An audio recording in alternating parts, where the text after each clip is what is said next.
Good morning, मी मनाली. आपण पाहताय news 18 Lokmat. या सगळ्या घडामोडी आपण या बुलेटिनमध्ये पाहणार आहोत. गावाकडच्या बातम्या, तुमच्या गावातल्या महत्त्वाच्या बातम्या थोडक्यात.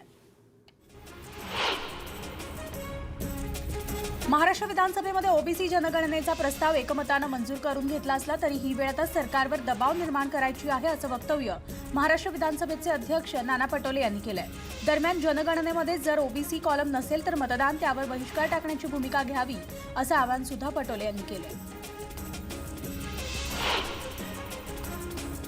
चंद्रपूरमध्ये अवैध दारू विक्रेत्याने एका अभियंत्याच्या घरी दारू पोहोचवून बंदी घात असलेल्या जिल्ह्यात दारू कशी पिता असा सवाल केला. दरम्यान यावेळेस ते स्वतः क्राईम ब्रांच अधिकारी असल्याचं सांगत लूट केली आहे.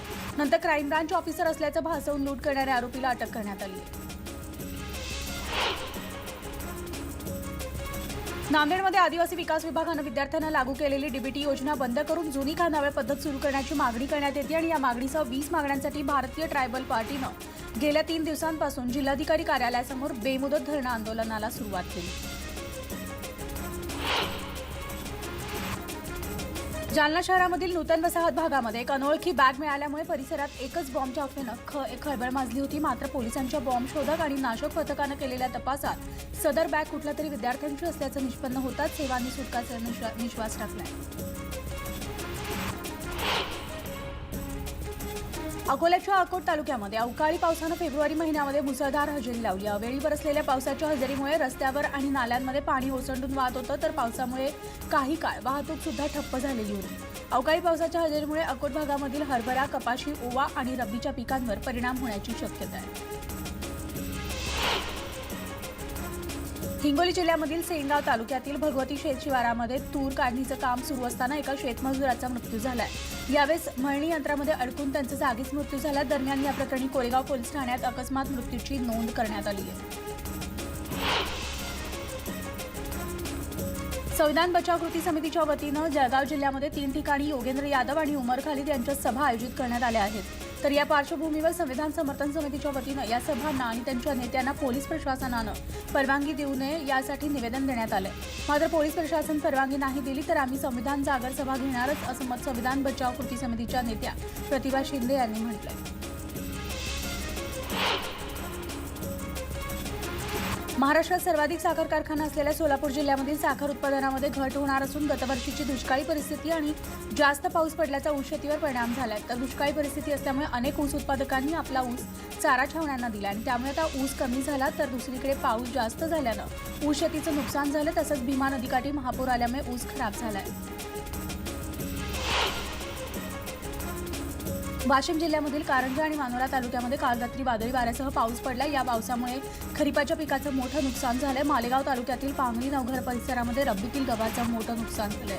अवकाळी पावसामुळे नुकसान झालेल्या पिकाचे पंचनामे करून आर्थिक मदत द्यावी अशी मागणी शेतकऱ्यांनी केली आहे. कांद्याच्या भावात होत असलेल्या घसरणीला कंटाळून संतप्त शेतकऱ्यांनी लासलगावला पाण्याच्या टाकीवर चढून शोले स्टाईल आंदोलन केलंय. शेतकरी थेट बाजार समितीच्या आवारात असलेल्या 50 फूट उंच पाण्याच्या टाकीवर चढले आणि त्यांनी जोरदार घोषणाबाजी करत कांद्यावरील निर्यात बंदी खुली करण्याची मागणी केली. पोलिसांनी घटनास्थळी धाव घेत शेतकऱ्यांची समजूत काढत टाकीवरून खाली उतरवले.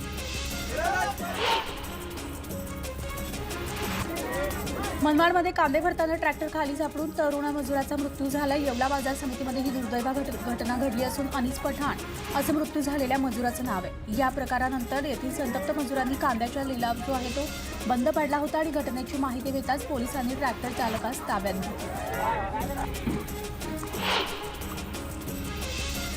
सिंधुदुर्गच्या रेडी बंदरामध्ये लोह खनिज वाहून नेण्यासाठी दाखल झालेल्या सिंगापूरच्या जहाजावर चीनचे 10 कर्मचारी होते. त्यामुळे कोरोना व्हायरस संबंधात कस्टम्स विभागानं रेडी परिसरामध्ये अलर्ट केलाय.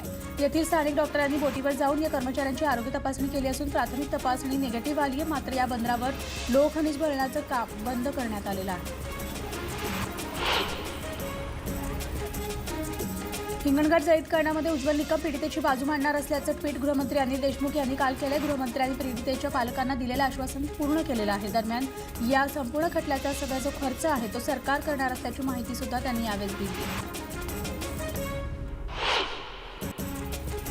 वर्ध्यामधल्या जळीतकांडातील पीडितेची प्रकृती आता चिंताजनक आहे. तिच्यावर शस्त्रक्रिया करून कृत्रिम नळीद्वारे जेवण देण्यात येणार आहे अशी माहिती तिच्यावर उपचार करणाऱ्या डॉक्टरांनी दिली. ती शुद्धीवर असून अजूनही व्हेंटिलेटरची तिला गरज पडलेली नाही असंही डॉक्टरांनी म्हटलंय. हिंगणघाट प्रकरणामधील पीडितेवर शस्त्रक्रिया करण्यात आली असून ती शुद्धीवर असून तपासणीनंतर जंतुसंसर्ग कोणता आहे याची माहिती मिळेल. यानंतर योग्य ते उपचार करणार असल्याची माहिती उपचार करणाऱ्या डॉक्टरांनी दिली आहे. यावेळी त्यांनी पीडितेचा रक्तदाब नियंत्रित असल्याचं देखील सांगितलं. हिंगणघाट येथील प्राध्यापिका जळीत प्रकरणी आर्वी येथे सुभाषचंद्र बोस पुतळ्याजवळून मूकमोर्चा काढण्यात आला. या मूकमोर्चात शाळा महाविद्यालयाचे विद्यार्थी, सार्वजनिक संघटनांचे पदाधिकारी, सर्वपक्षीय नागरिक सहभागी झाले होते. यावेळी उपविभागीय अधिकारी हरीश धार्मिक यांना आरोपीवर कठोर कारवाई आणि फाशीची शिक्षा देण्याच्या मागणीचे निवेदन देण्यात आले.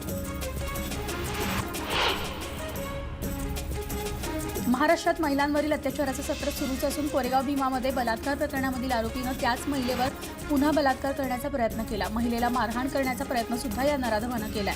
राहुल वाळके हा आरोपी सध्या फरार असून काल रात्री उशिरा शिक्रापूर पोलीस ठाण्यात गुन्हा दाखल झालाय. शिर्डीमध्ये लग्नाचा आमिष दाखवून तिच्यावर शारीरिक अत्याचार केल्याची घटना समोर आली आणि याविषयी कोणाही सांगितल्यास ठार मारण्याची धमकी आरोपीनं पीडितेला दिली आहे. तर गेल्या 1.5 वर्षापासून तिच्या इच्छेविरुद्ध बळजबरीने शरीर संबंध ठेवल्याचं उघड झालं आणि पीडितेच्या आईनं या प्रकरणी पोलिसांकडे तक्रार दाखल केल्यानंतर आरोपीला पोलिसांनी ताब्यात घेतलंय. लातूरमध्ये 18 वर्षीय तरुणीचा चेहरा जाळण्याचा धक्कादायक प्रकार समोर आला. दीपज्योती नगर भागात राहणाऱ्या तरुणीच्या चेहऱ्यावर रॉकेल टाकून जाळण्यात आलं. यामध्ये तिचा चेहरा 15% भाजला आणि या तरुणीला लातूरच्या शासकीय रुग्णालयात उपचारासाठी दाखल करण्यात आलेला असून मुलीनं स्वतः पेटून घेतल्याचा संशय पोलिसांनी व्यक्त केला आहे.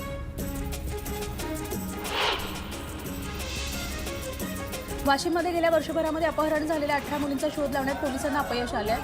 असं असताना 19 जानेवारीला अपहरण झालेल्या वैष्णवी जाधव हिचा शोध घेण्यात पोलिसांना यश आलेलं नसून त्यामुळे येथील संतप्त नागरिकांनी जनआक्रोश मोर्चा काढून निषेध नोंदवला आणि या मोर्चात मराठा क्रांती मोर्चासह सर्व राजकीय पक्ष मोर्चात सहभागी झालेले होते. हिंगणघाट आणि सिल्लोड इथल्या घटनांचा निषेध करण्यासाठी अमरावती इथं भाजप कार्यकर्त्यांनी आंदोलन केलं आणि या प्रकरणातील दोषींना फाशीची शिक्षा द्यावी अशी मागणी करणारं निवेदन जिल्हाधिकाऱ्यांना देण्यात आलं.